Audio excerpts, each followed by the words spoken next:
Register.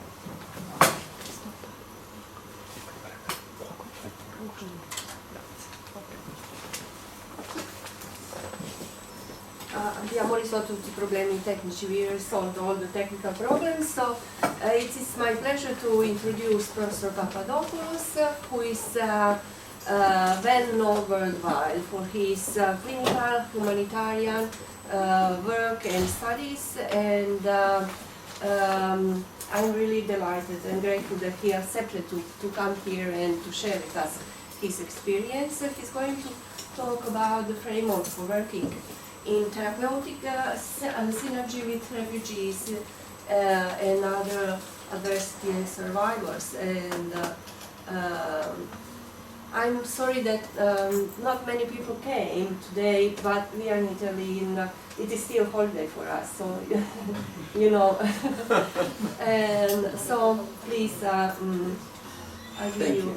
Thank you very much. Thank you very much. Well, it's actually quite good that there are not many of us, so that really I would like to have an exchange with you rather than me talking. I have a lot of things to say, but I would very much like to discuss things with you.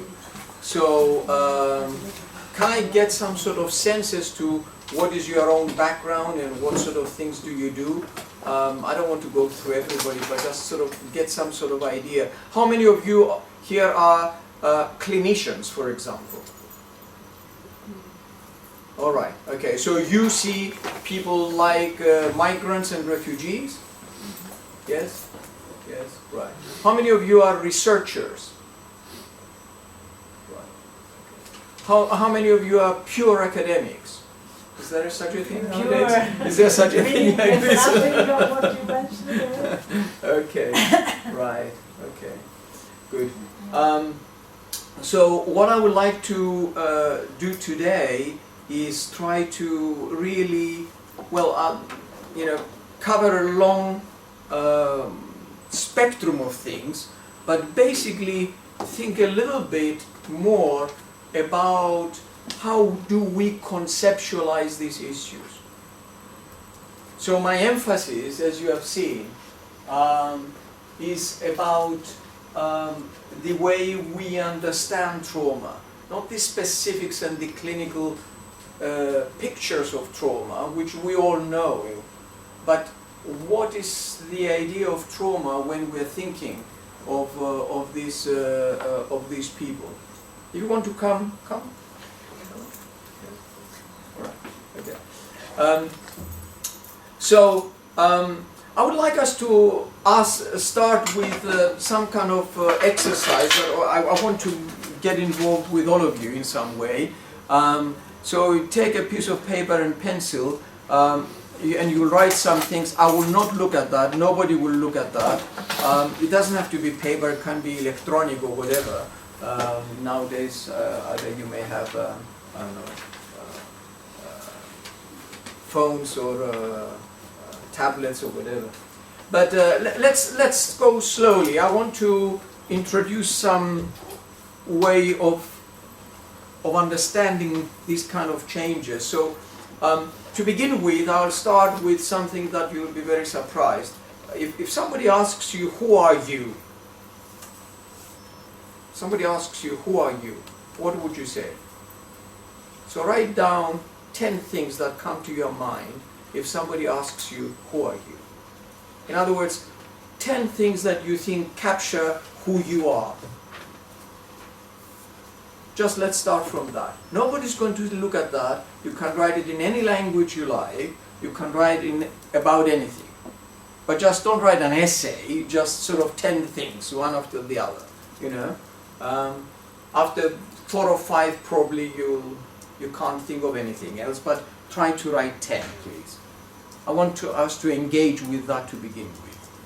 And you will see how I'm going to take it. That's the beginning.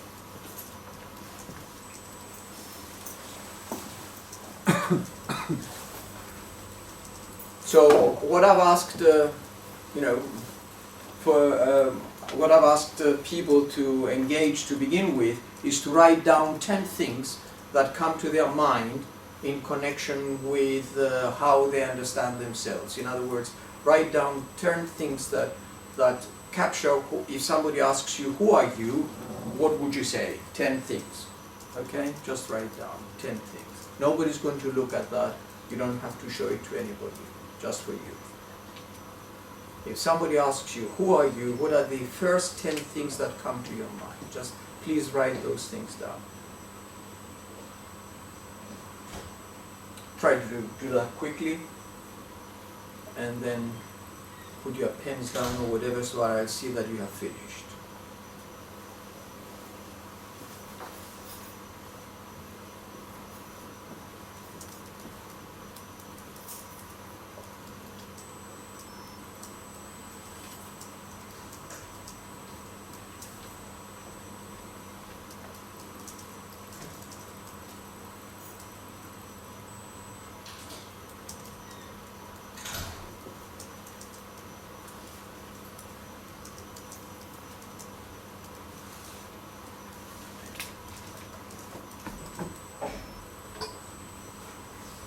Okay, please try to finish.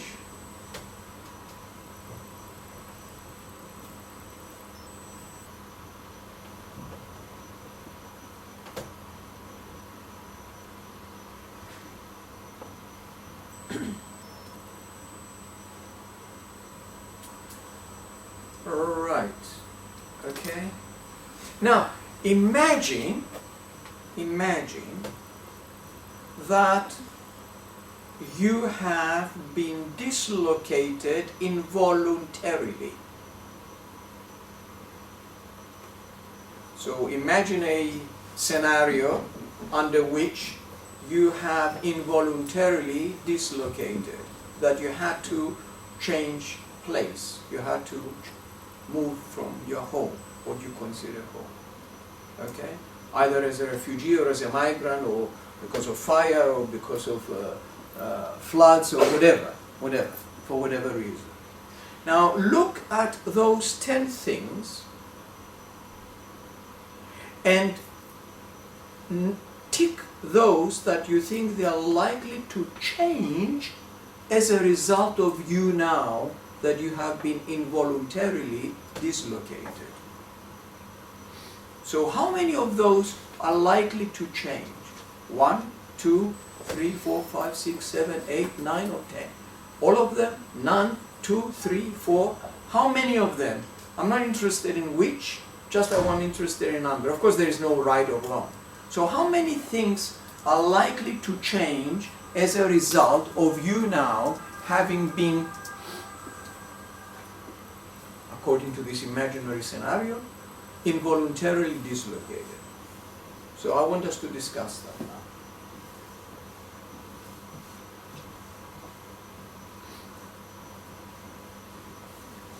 So I want a number from people, and again there is no right or wrong. I mean, yeah. So how many did you have? 3 out of 5. 3 out of, yeah. 3 out of 7. 3? Yeah. About 3. About 3? 4 out of 7. Yes. 2 out of 9. Yes. 3 out of 5. Yes. 5. 3. Yes. It depends where. Okay, right, yeah, that's also an answer. That's also an answer. That's also an answer. Yes. 2. 3 out of 10. Okay. 4 out of 8. Yes. Okay, good. All right, now let's discuss that. What does that say? What does that say? Certain things change and certain things don't change. How do we understand that? And what are the things that are likely to change and what things are not likely to change? I want to engage with you, in other words. You know, I'm not going to... Yeah, I have a lot of things to say, but I want us to start with that. Yeah. So you can speak in Italian if you wish. My Italian is not good to speak, but I understand quite a lot. I would prefer you to speak in English, but... Come on. Somehow your nature is not likely to change, like your nature. Yeah, yes, there are some natural things that are not going to change. Like what are these natural things? Like being a woman. Being a woman, of course, yeah. Like Yeah. being, maybe also being Italian. Also, exactly. Country. Pardon? Which country? Yes? Which place? Right? Doesn't change. Okay. Okay. Years? How many years? How many years you are? Yeah, is not going to change, of course. Being a mother. Being a mother is not going to change. Maybe you know, God forbid, you may be a mother with less children than before, but still a mother. Yes, yes, yes, yes. Yeah. All familiar attributes. Yes. They stay as a concept. Maybe you lose some people, but you still are mother, sister, Right, daughter, right. whatever. Right. Okay. Yeah. So the things that are likely to change, therefore, following on from this line of thinking, are the things that are not part of our essential nature. Right. In other words, please come in if you want to. No extra cost. In other words, if people said something about, I mean, I'm a very happy person and all that, after that may not be very happy. So things like that. Yeah. So we make a kind of a distinction between what is part of our essential nature and part of our changeable nature.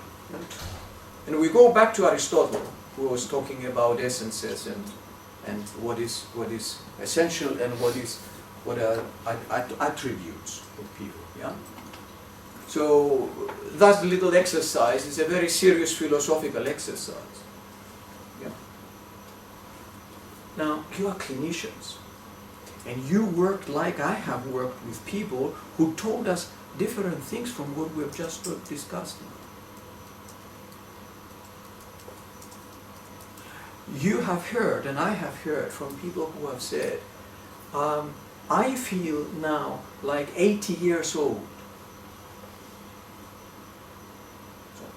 My age on paper in my passport doesn't change, but I have aged as a result. So there is some change there. I have heard, and you have heard, people who sort of say, I'm no longer a woman. What does that mean? Doesn't mean that, I don't know, according to some anatomical examination, I'm a woman or I'm not a woman, but the image I had of me as a woman, the sense of identity I had as a woman, that has been changed. A father or a mother. On paper, I still am a father or a grandfather, but the image I had of me as a father, meaning, I don't know, being responsible for my family, preventing harm for my family, and all of that, I may have no longer been able to hold on to that. So that may have changed. So what are we talking about now? Please come in. So we're talking about now two different ways of understanding these changes. One is what we would call in social sciences an essential change, and the other would be what we would call in social sciences a construction, isn't it? A constructivist approach and an essentialist approach. Do you understand what I mean? That's the reality that we're working with. You don't have to be a clinician. If you go to any refugee camp or work with migrants, you will hear all sorts of stories of this nature. Changes of some substances and essences and realities. I don't have enough to eat. That's factual. But also a lot of other constructions. It's not that the one is a fantasy and the other is a reality. They are both realities. And the woman who says, I'm no longer a woman, or the father who says, I'm no longer a father, that may hurt them much more than whether they actually factually they have lost a home or they lost a job. Do you understand what I'm trying to say?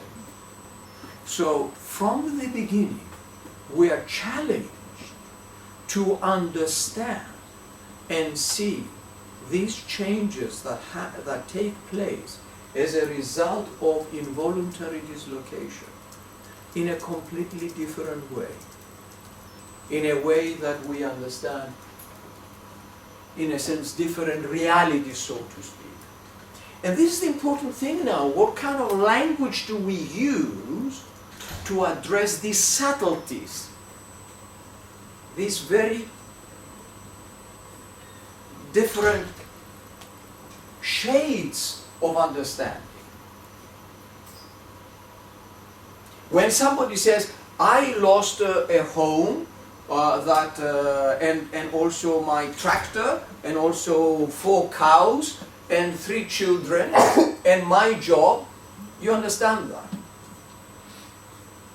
But when they say, I am lost, or I don't know anymore where I stand with my family, I used to care for them and I lost control and I cannot look after them and I'm confused, what does that mean? So what I'm trying to say is that, well, in a sense, we need to differentiate between what we would call the kind of the document or report or official organizational reality. In other words, if you were to write a report and you go into a family and you write there are so many women and so many children and so many adults and all of that, you don't know whether they feel like a woman or not. That's another reality, that's a kind of a document reality. So you have the personal reality, the lived experience, and the different individualized perspectives, which is the construction that we have of the reality. And that appears very simple, but it has many complicated implications.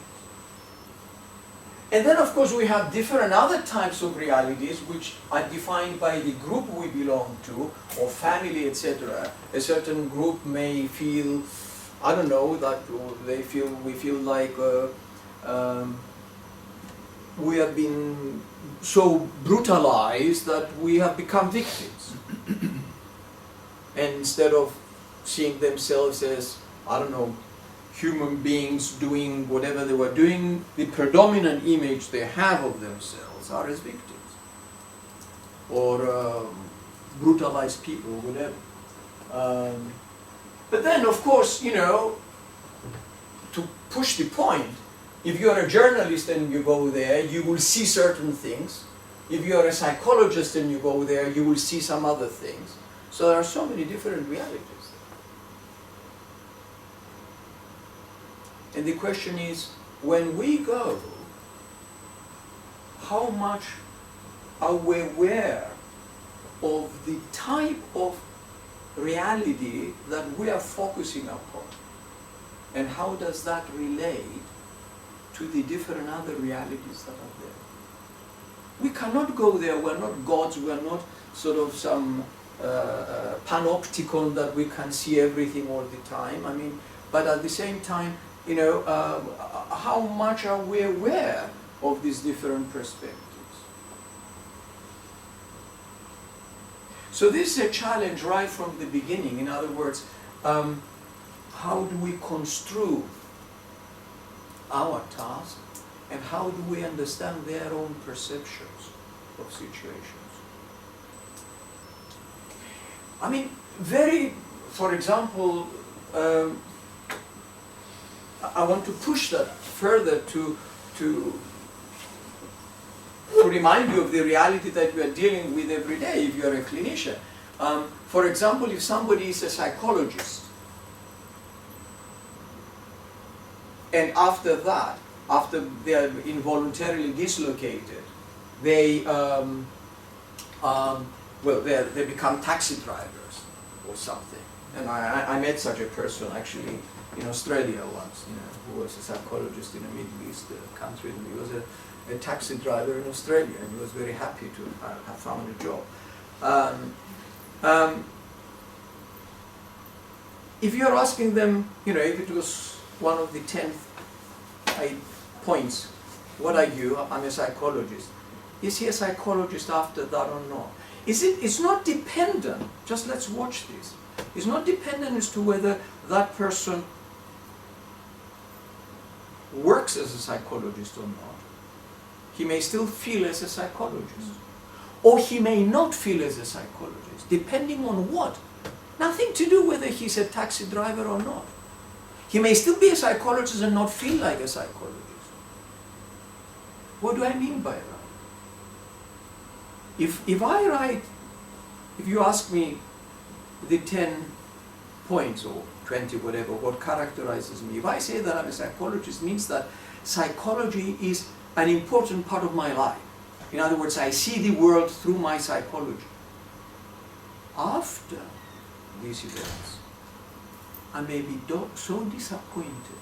And I have heard a lot of people sort of say, what's the use of my psychology?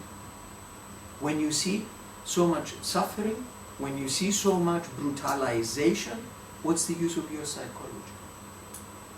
And a person may renounce, may no longer feel that their psychology is such an important part of them anymore. Do you understand what I'm saying?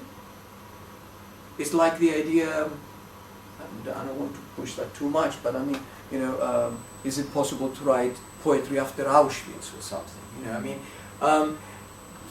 Does it matter, your psychology, after what you have seen? Is it of any use? What's the use of your psychology after what you have experienced?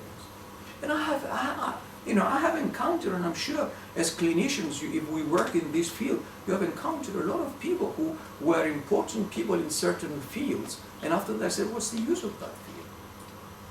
Be it psychology, philosophy, or anything.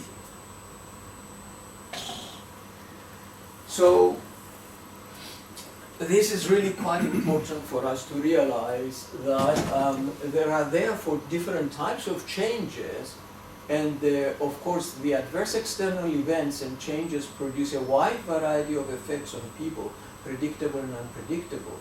And of course